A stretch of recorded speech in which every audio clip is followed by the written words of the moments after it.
this is Michael Wolf from Stargazer's World, and today I want to try something new, a video review of the game FantasyCraft. I have talked about FantasyCraft on the blog before. I think last year I wrote a couple of paragraphs about this game, and this time I want to give you an in-depth look into FantasyCraft and why I really recommend it.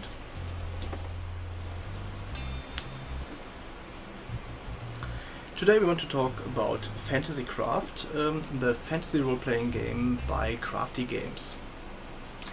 Crafty Games is probably known to you because of its spy game, SpyCraft, which actually was released in the second edition some time back. And FantasyCraft is now Crafty Games try to use its Mastercraft system in a fantasy genre. The Mastercraft system itself is based on the D20 system by Wizards of the Coast, but instead of Pathfinder by Paizo, which is pretty close and almost 100% compatible to D&D. SpyCraft and FantasyCraft, in that matter, try to do some things very different from the commonly known D20 system. The first thing you'll notice when you open the book is that it's a very beautiful made black and white book, as you can see here. As I especially like the graphics on the artwork on the top and the bottom of each page. It actually looks like it's telling a story, but the artwork is the same on every page. Aside from that, the artwork is very much very high quality.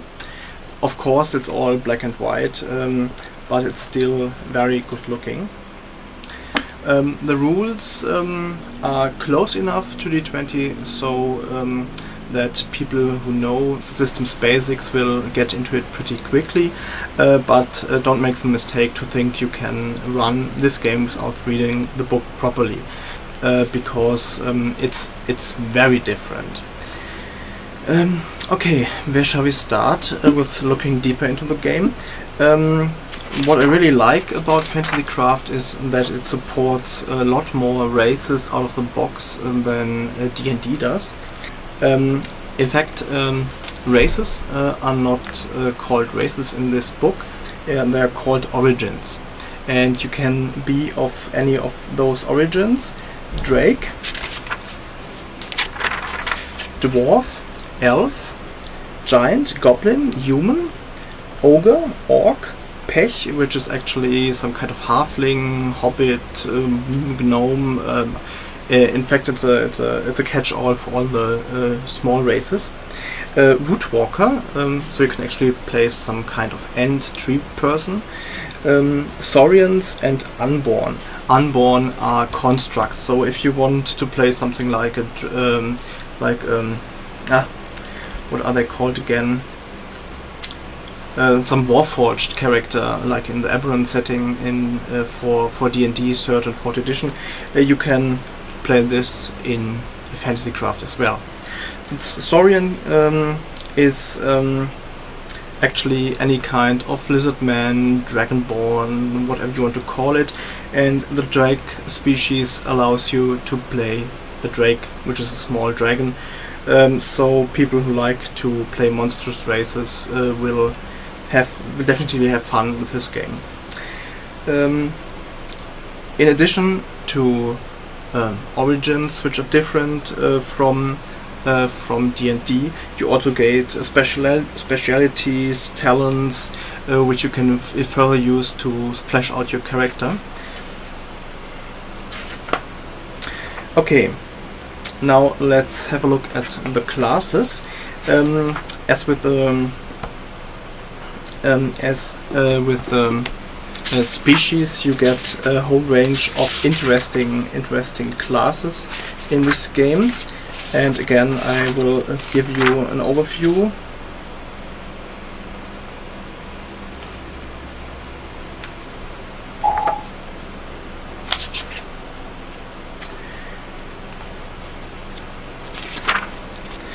Okay,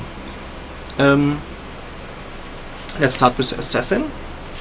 Pretty much what you expect, Assassin class, but there's also a burglar, the captain, which has some leadership abilities, the courtier,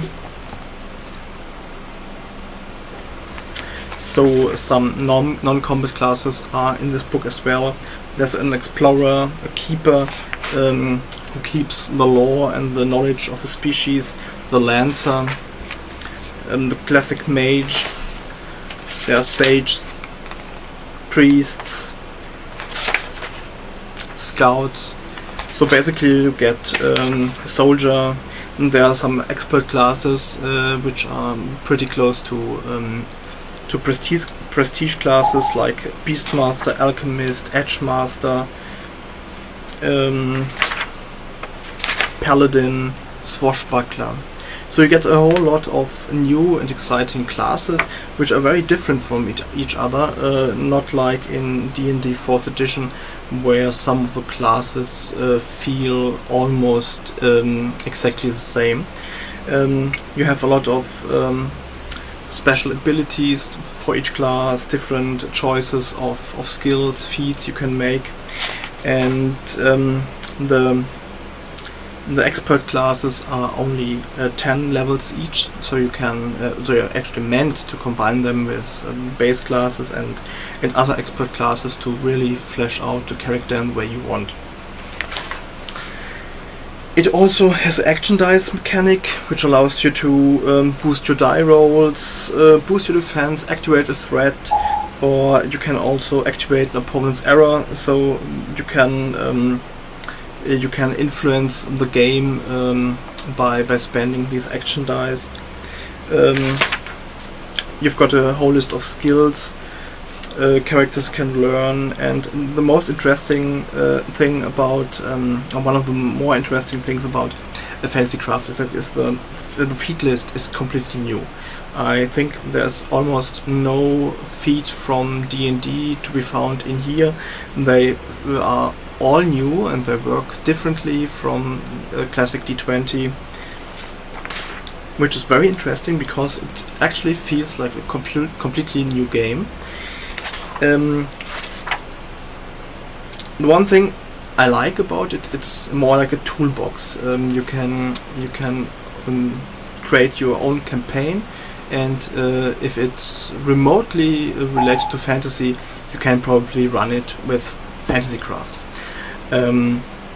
The problem is it's not as rules light as I usually prefer it, and it's, as you can see, it's quite a thick book, and with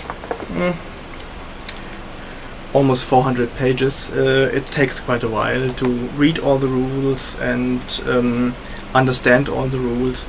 And if you are a D&D veteran, you will probably have a hard time learning all the new rules, because they feel somewhat like D&D, but they are definitely not D&D. What can I tell you? What can I tell you about this book? It includes everything you need to play. There are sections for players, for the game master. There are monsters in it. You get some tips how to build your worlds, what kind of worlds are supported.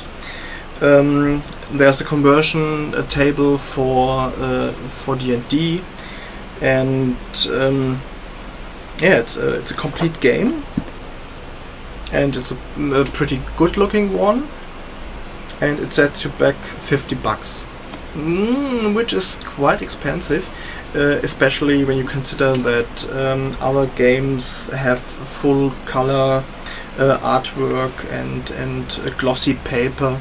But if you can look around this, and you can